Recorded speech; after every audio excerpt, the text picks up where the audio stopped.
Revenge complete. 3 points and 3 goals at the NFL stadium. I'm still not fully satisfied because they hit us for 6. Now that wouldn't bother me so much, but it was Jose. You all know that guy's my pagan.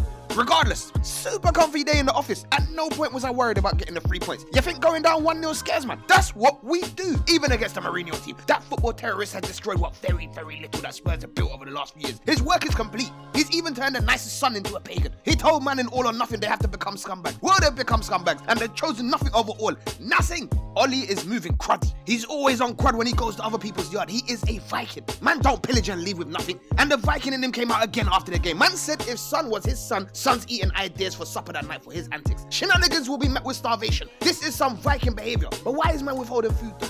It's all making sense now. We were all saying that Rashi was Ollie's son. Ollie's been withholding food from him unless he scores. That's why he always plays regardless of his state. That's why he shoots non-stop. That is why he always tries to do it by himself. It's the only way he's allowed dinner. And that's also why he fights so hard for all the other kids. To save them from these Viking dads. Ragnar Ragnarsson ain't gonna starve anyone else. Not on King Rashford's watch. Long live King Rashi. And Jose, in true Jose fashion, deflected away from his team's supreme levels of garbage, strictly to focus on Ollie's parenting skills. Typical. Ollie's parenting has got us a second in the table. Rashford having his best scoring season and on the verge of taking the spot baby Archie left in the royal family. And we have the greatest away record the league has ever seen. Jose has turned his sons into pagans that prefer to fight and dive like a cooking boxer than to play football. Yuck. Man's just mad he got sunned by a PE teacher. And no one sunned his team more than PP. It's poetic justice.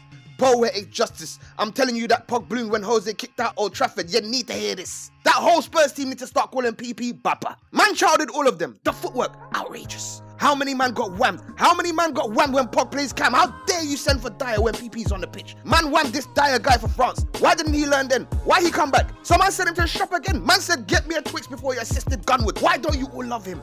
Ah, the special one. Not Jose, the real special one. Who's that, Mason? Wait.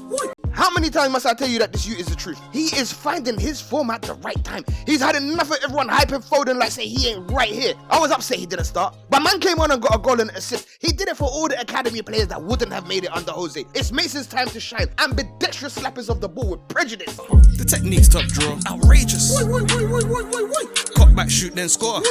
Cock back, shoot, then score. Cock back. It's a crazy time in the dunya. Jose is finished. Spurs, well actually Spurs are normal. Failure is not only a tradition, it is expected. But Fred scored. Pass to Frederick after Joe Linton hit them last week. This is too low for them to even come back from. I love to see Jose suffer. Another week, another happy result. Come on United, thank you please.